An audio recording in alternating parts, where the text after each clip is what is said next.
myself. Oh no, give me that cell. Oh, I gotta go like Cobain. 8 years to the grave, gone insane. My blood got propane. How you gon' go and throw my name with shame? Already cross-faded, making it to the disco. I hate it, and you know how this goes. You framed it, picture painted in my room. This that real life shit, none of Zoom, got the scene in it. Make sure you're subscribed to JerCrispy.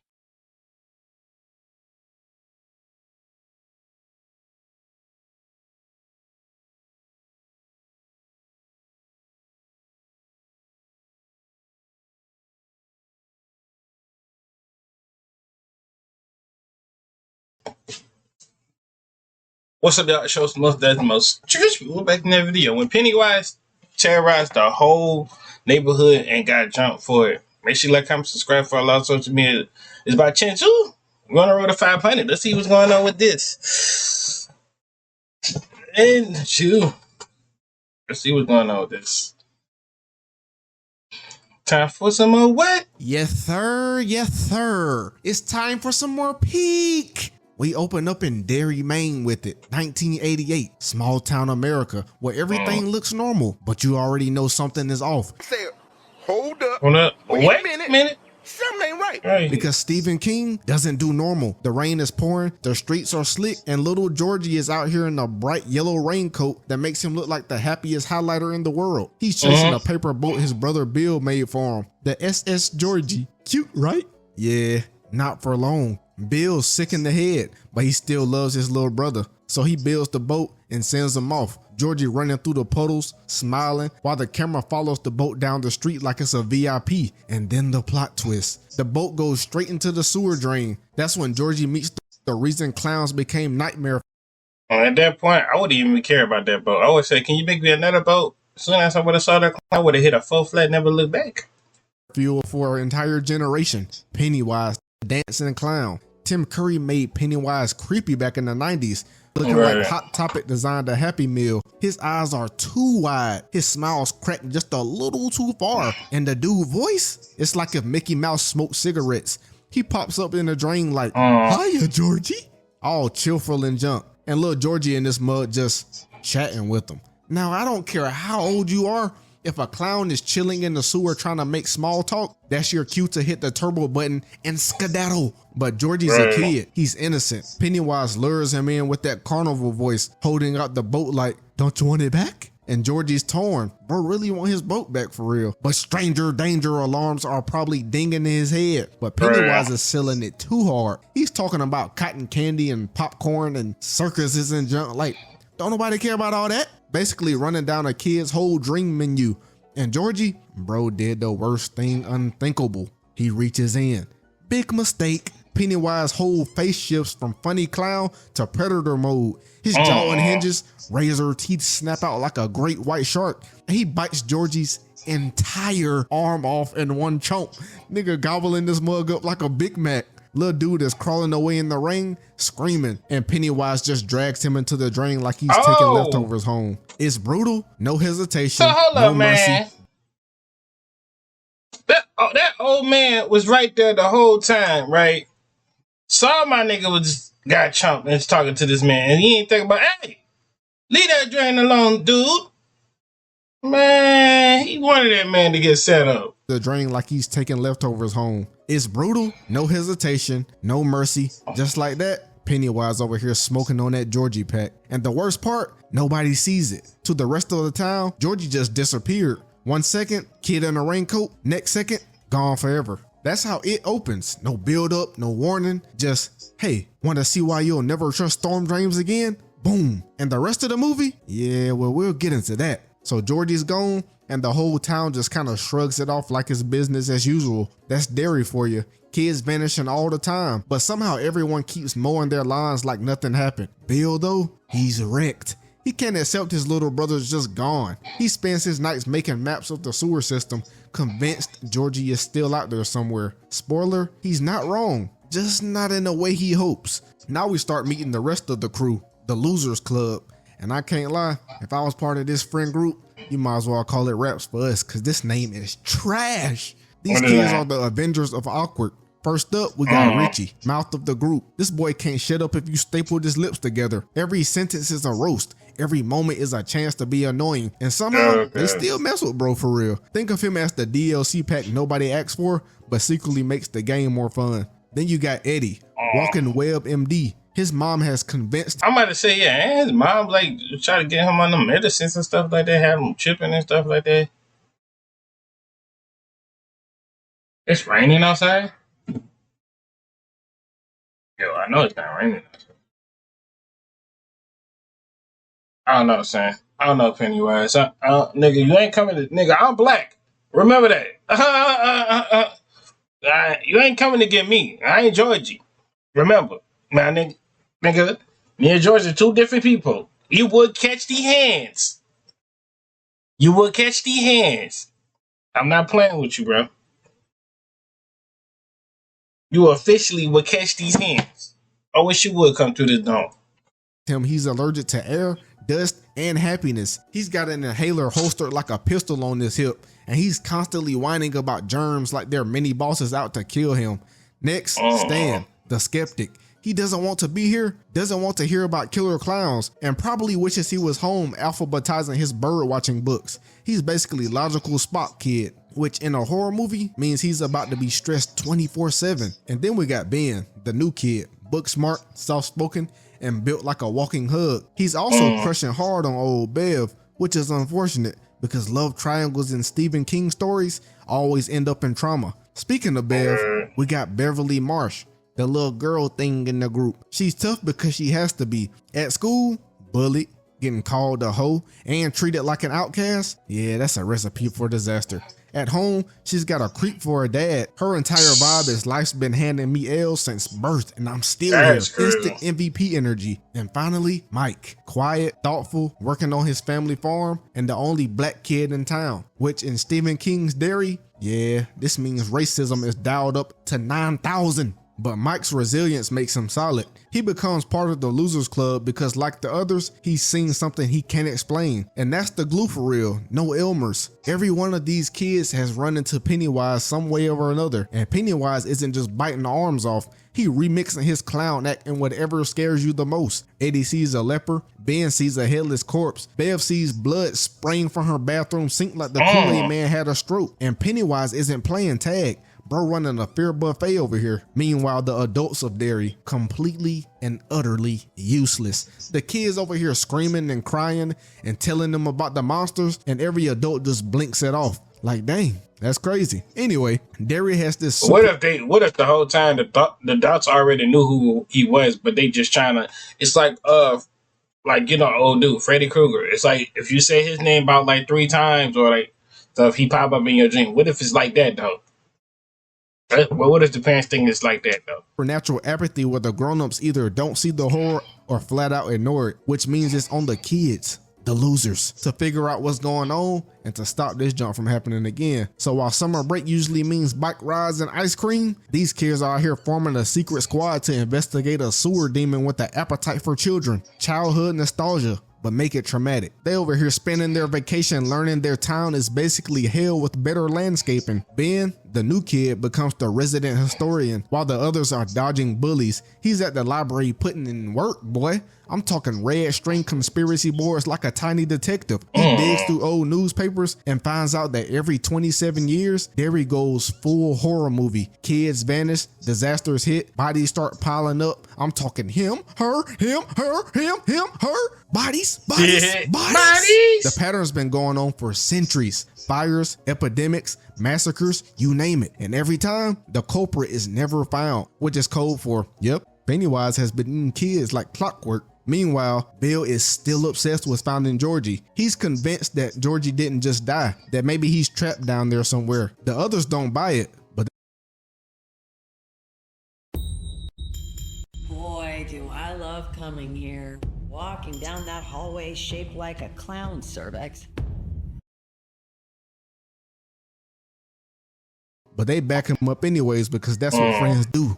They some real niggas. Even when your boy's plan sounds insane, you just roll with that mug. But before they can even play, the bullies had died in this movie or something like that. Yeah, and the bullies was like Probably a balloon in the sewage, and that's how they died or something like that. Anything, they've got their own side bosses to deal with. Henry Bowers, the town bully. Imagine every 1980s movie villain rolled up into one mullet-wearing nightmare. He's cruel for sport, waves a knife around like it's a fidget spinner, and honestly, feels like he could have been Pennywise's unpaid intern if we've been for real. He's over here terrorizing the losers every chance he gets, making their lives harder on land while Pennywise stalks them in the shadows. Double the trauma, double the fun. Now the clown himself is cranking up the jump scares too. Richie walking into a room full of clown dolls and gets ambushed by Pennywise popping out the coffin like a... Yeah, I ain't lying to you. This would have probably got me.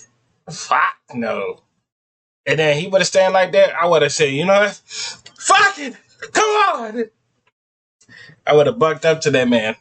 But that's kind of crazy. Amateur night at Spirit Halloween. Eddie sees the leper again. Nastier every time. I can't. Disgusting! Bev, her bathroom turns into a blood sprinkler show, gallons of it erupting from the sink, coating everything. The kicker, only the kids can see it. When her dad checks, he just sees a normal sink. So now Bev has to scrub the blood off the walls with her friends like it's just another Saturday chore. That's the moments the losers really solidify. If the adults can't see it, can't stop it, then it's on, boy. The squad figures out that Pennywise lives in the sewers, feeding on fear, popping up every 27 years to get his buff. So basically, he only fear on fear. So if you're not scared of this nigga, you don't have to worry about him. He only go for kids. He never go for no adults. And he never went to no hood. Or like no hood niggas. Anyway, no, that way he went to the hood, he would have got shot up. That's why I say Michael Myers would have got shot up too. Bayonne, the well house on Newbolt Street, that's basically ground zero, his creepy Airbnb. And as scary as it is, Bill's like, if Georgie's down there, that's where he'll be. I'm talking everybody terrified. They want no part of this junk. But then Richie cracks a joke. Bev rolls her eyes, Eddie wheezes his inhaler, and somehow that mix of fear and humor keeps them together because that's what makes the Loser Club special. They're terrified, but they terrified together. Shit, and you will never, and I ain't lying to you, and this the black nigga fucked up with it. If I was, man, I'm just gonna keep it a nice good buck. I'm gonna keep it real with you. Ain't no way you would have caught me with these dudes. Talk about, oh yeah, nigga, let's go to the house and stuff like that. Yeah, nah, not on my watch, not on me. Yeah, I watch from a distance. Yeah, I watch from a distance. Shit, like right by that car. Over here by the car, standing on top of the car right here with a nice good shotgun. I'll be straight. But let's go. So the summer plans, yeah, they locked in for real. Forget the fireworks and campfires. These kids are suited and booted to crawl into the sewers and fight an ancient child-eating clown. Honestly, this is a better bonding activity than laser tag. So they step into the old Newbolt Street house, and this place looks like it's been condemned since the Pilgrims landed in America. Hello, Nathan. My name's Christopher Columbus Tate. Heard you got some gold. Heard you got diseases. I'm here to take your shit. I'm talking windows smashed, shutters dangling, grass waist high, the kind of house your mom drives past. Hey, I be like, hold up. I know this nigga ain't living in this nasty, dirty ass house, man. Hold up, man. I know. And the only downside of this, let's talk a little quick about this. That they separated. Did we know in every movie if you separate, bad things happen when you separate? So if we would have stayed together, go each room together, he had to get us one by one. That's the thing about it. He didn't get us as a group. He get us by one. That's his only weakness, is getting us one by one and not being feared of this nigga. So if we would have went with a group like 20 deep or 30 deep, hell, 30 deep versus Pennywise, we would have jumped him. What? I couldn't say. I would have called all my homeboys home. We're going 30 deep. 30 deep in that mug. Pass and says, don't be looking at that. Which of course means the kids are going inside, right? They step in, and the floorboards immediately started groaning like the house itself is annoyed they showed up. I'm talking dusty and mold and filled with enough cobwebs to make Spider-Man file a complaint. They split up because of course they do, right? Horror movie rule number 1, divide your hit points evenly so Pennywise has more options. Richie, the loudmouth, gets his turn first. He's already terrified of clowns as is, which makes sense. He literally is one half the time, and the whole house over here just decided to bully him for it. He walks into the room packed wall to wall with clown dolls, every shape, size, level of nightmare fuel you can imagine. And just when you think it's a creepy flex, one of the dolls moves. Yep, Pennywise pops out that mud like, "Surprise, homie!" Surprise, motherfucker. And chases Pepper again. The thing's face looked like it's been left in a microwave for too long. I'm talking oozing and wheezing while it staggers towards bro. Eddie over here flabbergasted. Inhaler shaking in his hand like it's about to shoot actual courage into him, but he's still rooted to the spot. And Bev, she gets stalked down the hallway until Pennywise corners her. He stretches out the shadows, all teeth and drool. And in that moment, you realize he doesn't just look like a clown. He looks like hunger in clown makeup. Bev doesn't scream though. She stabs this nigga in the face real quick with a piece of metal, and the thing's face balloons into a nightmare of teeth. Girl is fearless. She got this MVP award solidified. And then Bill. Poor Bill. He hears Georgie's voice again. That little, "You'll float too," echoing in the dark. Yeah, I would have been knocked that mug faster than the chap leaving my lips when you see how that nigga was running, boy? I would have hit a 4 flat. I would have been gone. I ain't lying to you. Well, hey, Georgie might be dead. I'm just gonna keep it a buck with you. Georgie is dead. I couldn't say. I know that my little brother and stuff like that. That happened to one of my little brothers. I did it, but at the same time, I mean, it's 50-50. Still, I got him. Like, unless we got some Ghostbusters in here, you know, we all throwing them up. Hold on, we got some new. Hey, we got a new subscriber. Shout out to Willard ZZXD _ yank yank 32. Shout out to you. Mid video. That's crazy. and I put on car mix. He turns and there's his brother, except Georgie's face is off. Movements a little jerky, like a puppet with broken strings. Bill knows it's not real, but grief is a heck of a drug. Pennywise uses Georgie like bait too, dragging Bill deeper into the house's madness. Finally, the kids regroup, but the house has had enough fun playing whack-a-mole. Pennywise shows up in full glory, jaw unhinged, drool dripping, chasing them through the hallways like a shark in the funhouse. He corners Eddie, snaps his arm like a breadstick, and you think it's game over. But the losers rally. Bev slams a metal pole into Pennywise's head, pinning him to the wall like she's in Mortal Kombat. The clown starts howling, boy, then pulls a retreat, slinking back into his darkness like, all right, round 2 later. The losers stumble out, shaken and battered. Eddie's arm is now broken, but bro alive at least, and there's a shifting in the room. They've seen Pennywise at full volume, and they didn't all die. For the first time, they believe, just maybe, they can fight this nigga. But Pennywise isn't done with them. If anything, he's pissed. The clown doesn't like being clown. Damn. After the knee-bolt showdown, the losers wait a minute, ain't no way, I don't give a that was for a video. Hold up. Look how that dude just punched on him. The Ronald McDonald's dude. The clown doesn't like being clown. Dang! Come here. Damn. After the knee-bolt showdown, the losers leave limping in this mud, literally and emotionally.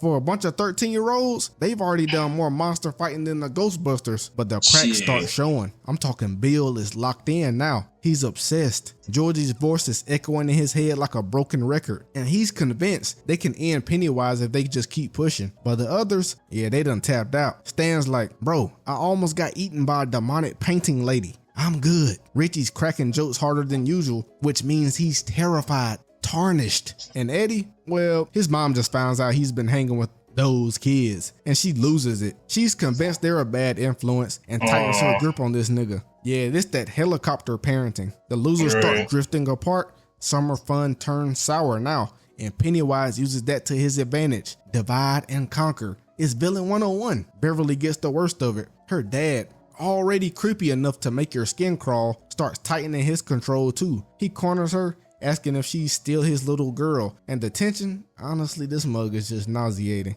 Bev over here fighting back, but then, boom, Pennywise snatches her up. He drags her into the sewers, hypnotizing her. Man, ain't no way, son. That's some whole shit. I ain't lying to you, son. And Pennywise, why you going for that girl, son? Oh, pussy ass little boy. Oh, ugly ass, dirty ass, stupid dumb bitch.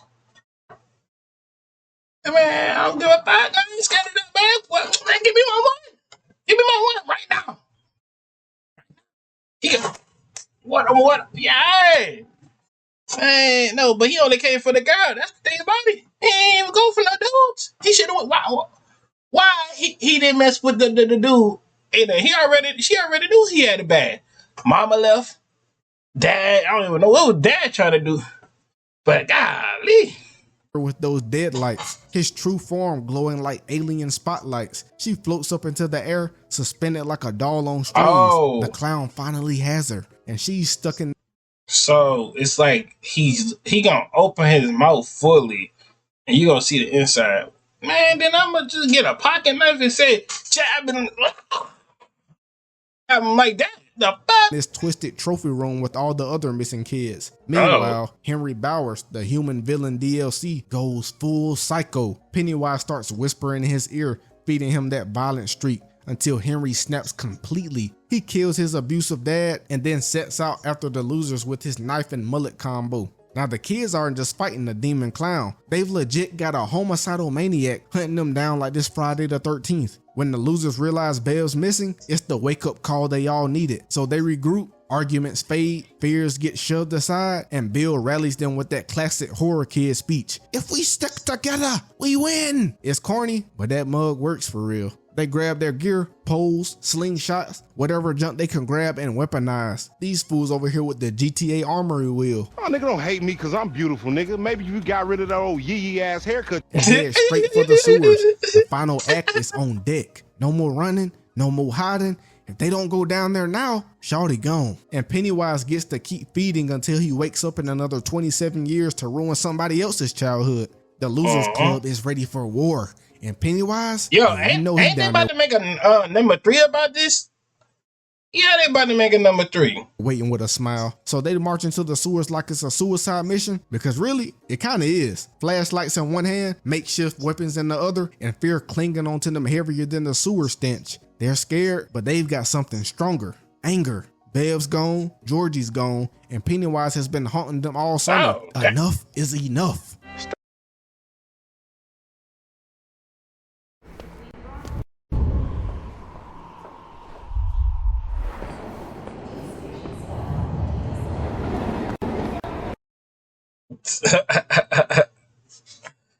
Stop it. Get some out. They follow the tunnels deeper and deeper until the walls feel like they're closing in. I'm talking the water dripping, rats scattering around their feet like this is New York. Roaches dancing. The silence is oppressive until it isn't, because here comes Henry. Mullet swing, knife gleaming, and eyes wide open. Dude's finally snapped all the way off the charts. He corners the kids, ranting like Pennywise's hype man, ready to carve his initials into their faces. But here's the thing about psychos, they underestimate friendship. The losers aren't about to let this one greasy-haired, glee-looking nigga bully stop them. They fight back. Henry lunges at Mike, and the struggle gets ugly. But Mike, quiet farm boy turned sewer gladiator, shoves Henry backward. Henry stumbles into the darkness of the well, screaming as he falls. Mullets can't save you from gravity, my guy. This is dairy. This is dairy. With Henry handled, the kids push forward, and that's when they reach it. Pennywise's lair. And calling it a lair doesn't even do it justice. It's just a nightmare cathedral. Piles of junk, lost toys, and corpses floating in the deadlights, circling high above. Roaches, freaking, you could down there see rats. You could down there see somebody whack ass elbow on that bitch. Then you can see Drake glass on that bitch too. I don't know why he's ass on there, but hey, he on there. Grotesque balloons. And in the center, floating like a twisted angel, is Beverly. Eyes blank, trapped in the clown's trance. The kids are frozen, boy. They're staring at physical proof of every missing child in Derry. This isn't just a monster, it's a cycle of terror that's been repeating for generations. And now it's staring them down with a painted grin. Pennywise crawls out the shadows, limbs too long, voice like honey over a broken glass. Time to float. The fight is straight chaos too. Pennywise over here shifting forms, turning into each kid's worst fear. Eddie's leper, Richie's clowns, Bill's Georgie, all mashed up into one fear burrito. And he playing them like instruments, breaking them down one by one. But the thing is, the losers don't break, at least not fully. They scream, they cry, but they don't break. Bev suddenly snaps out of the deadlights thanks to a little true love's kiss moment from Ben. She drops down, alive and shaken, rallies with the others, and together they go full send on Pennywise. Iron poles and fists and slingshots, every ounce of bravery they got into this all unloaded. For the first time, Pennywise looking like he ain't about that life. His smile starts to fade. His body cracks under the blows. He's not invincible. He's just powerful when you're afraid. And the losers, they stop being afraid. That's the key. Bill steps up, tears streaming down his face, pointing a weapon right at the clown's head. And he tells them, "We're not scared of you." The group joins in, surrounding Pennywise. And that's when the tables flip. The clown, the predator, the ancient nightmare, yeah, that nigga retreating now. They beat him down just like every JJK episode, forcing him back into the shadows of the well. Pennywise's voice shifts from taunting to desperate, hissing and jump. "I'll be back every 27 years. And then he just drops, disappearing into the abyss, leaving only silence behind. The losers collapse, bloody, bruised, terrified, but they alive, boy. I'm talking they alive. The sewers go quiet after Pennywise drops into the void. No creepy circus music, no whispers, no floating corpses moving anywhere, just silence. They stumble out the tunnels into the daylight, covered in blood and sewage, looking like the world's most traumatized Boy Scout troop. And for a moment, it feels like they've actually won this mug. Pennywise is gone, for now. But the victory comes with scars. They know it isn't over. He said it himself. Nigga spinning the block every 27 years? Yeah, y'all better lock in. And that's when Bill speaks up. He's still grieving Georgie, the wound rawer than ever. But he knows what has to be done. He tells the other, if it ever comes back, we'll come back too. All of us. And that's where they started going crazy, honestly. They over here doing blood oaths and junk. These 12 and 13-year-olds done did the handshake of doom. I guess it's powerful. Low-key that mud is kind of nasty for real. But it seals their bond. They're the losers club. Ride or die. Now and forevermore. Summer winds down and they start going their separate ways. Childhood ends hard in Derry. Stan goes all quiet. Richie makes one last dumb joke to cover his feelings. Eddie clutches his inhaler like a security blanket. And Mike, the observer, just watches them all walk away, knowing the circle might never be this strong again. Then it's Bill and Bev lingering at the end. Bev tells him about the deadlights, about floating in Pennywise's lair. She remembers flashes of something endless, ancient, a fear that's bigger than just a clown in grease paint. Bill starts listening for real after that. Then he leans in and kisses her. That John low-key awkward, but I guess it's sweet. The kind of moment that says, we survive, but nothing's ever going to be normal again. Then the big...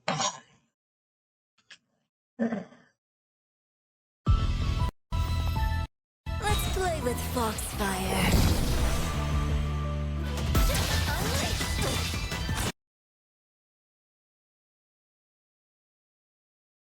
Then the camera pans out of Bill. Man, I ain't forgot. The big dude and the skinny dude got a kiss from the girl. Man, I forgot. A town that looks totally ordinary. Lawns cut, kids riding bikes, adults sipping coffee, but the audience knows the truth.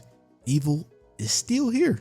That nigga Pennywise is still here, buried in them sewers waiting for the next family barbecue. And as the screen fades to black, one last chilling line comes up.